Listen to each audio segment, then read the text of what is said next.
Ladies and gentlemen, today I have a fascinating topic for a discussion. How to become a desperate, lifeless being in just a few days.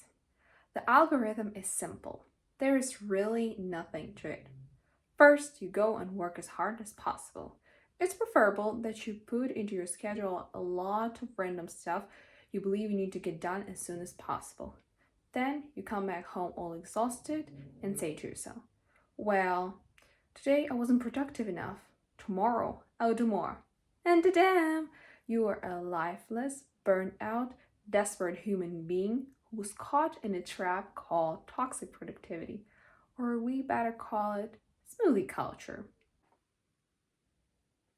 Why a smoothie though? Well, I personally associate smoothie with diet culture, which is known for its toxicity. It's supposed to be a true blessing to you. It's considered to be good, but in fact, it literally ruins your life. In the same way, it works for toxic productivity. In fact, this smoothie contains all the ingredients that worsen your life quality, such as stress, anxiety, overworking, disappointments, and so on. So, the best way to describe a nightmare like this would be probably smoothie culture. In fact, I was a victim myself. And to be honest, it did cost me a lot. During the first month of a pandemic of a well known virus, I was dying from boredom, which is normal when you're locked up in your apartment without any chance of getting out. So I started watching some pseudo motivational content, which made me feel guilty for anything that is not considered productive. Because of it, I felt deadly, just like a zombie. This attitude resulted in stress, anxiety, and endless burnouts. After a couple of such incidents, I started realizing that something might be wrong. And eventually, I came to realize that I was a product of toxic productivity. And I truly regret this time. Toxic productivity is the most dangerous thing that can happen to anyone, especially to us, youth. So even if you don't feel it or don't understand it, it's still chasing you in one way or another. And I show you how. I bet you've seen at least one hyperproductive person on your feed, or at least one random guy who's yelling at you because you don't work 24/7 and don't sacrifice your well being for goals, or at least one aesthetically pleasing page with quotes about hard work and success, like these. Well, consistent watching and consuming of such content may awaken a feeling of guilt. This thought slowly slips into your mind and you unconsciously push yourself to work more and harder. You are drained day by day. Your feelings and emotions vanish as your goals come first. And then it's like becomes like a habit that literally ruins your life. Even though, according to those motivational videos, it's supposed to be the other way around. The toxic productivity is an advanced version of workaholism. Don't you agree with me? This phenomenon emerged under the pressure of so-called hustle culture, which is a trend that emphasizes hard work and long hours as the key to success.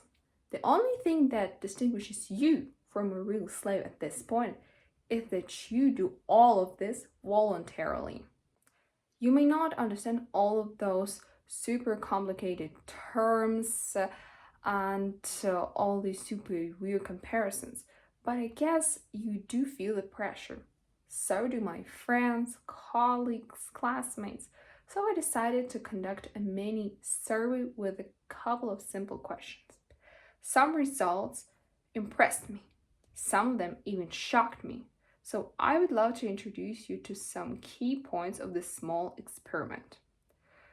75% of respondents do feel guilt to some degree because they believe they didn't do much by the end of the day. Approximately 80% admitted that they feel pressured to be productive. Around 83% of respondents have experienced burnouts, 40 of whom regularly. Even though this statistic might not be demonstrative, I still believe that it's not far from the truth. And I want you to pay close attention to another questions, to the following question and answers to them. First one, what causes burnout? And the second one, how to avoid one. The most common answer to the question, what causes burnout, was overworking and lack of proper rest. And the most common answer to the question, how can you avoid a burnout? People said that you have to get quality rest. People pointed out the same things over and over again. Overworking and importance of rest. And it sounds logical. Yeah, you get burnouts because you overwork yourself. That's why you need to get more rest to be healthy and avoid such incidents. But in fact, it doesn't work that way, and I'll show you why. Finally, we arrived at the final stage, and the question is still in the air. How to spill the toxic smoothie? Well, look here. This is you surrounded by your tasks. How do you feel about this picture? Yeah, it may seem colorful, cute at first, but then you notice how overwhelming and messy it is. So is your life when you fill it with too many unnecessary activities. Even though you get the illusion of being busy and productive, in fact, you waste your precious time. You scatter your focus, which means you lose concentration on truly important things. So that's why we need to learn how to set priorities. Priorities serve as a strong foundation for your future success and well-being. Well, this sounds great, you will say, but how can I learn to set priorities for me to follow? You don't need anything special for it. I worked out a simple method that helped me a couple of years ago.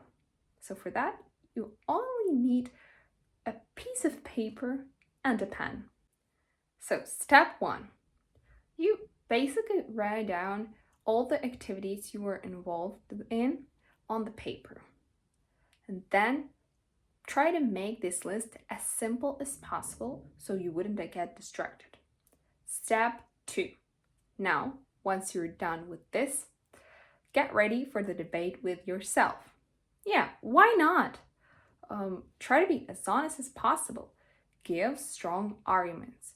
Make yourself sweat, cry, hesitate. Take time to think, do some research. For me, it took about 1 week to organize all the mess on the paper and in my head, but it's truly worth it. I made up my mind and I finally left 5 activities out of around 15, which is absolutely insane. So trust the process and keep going. Then, step 3, you choose things that matter in your life. Then you turn around the paper and write them down. Once you're done, you can add some details, describe them so that you get a better picture of what you should focus on in the future.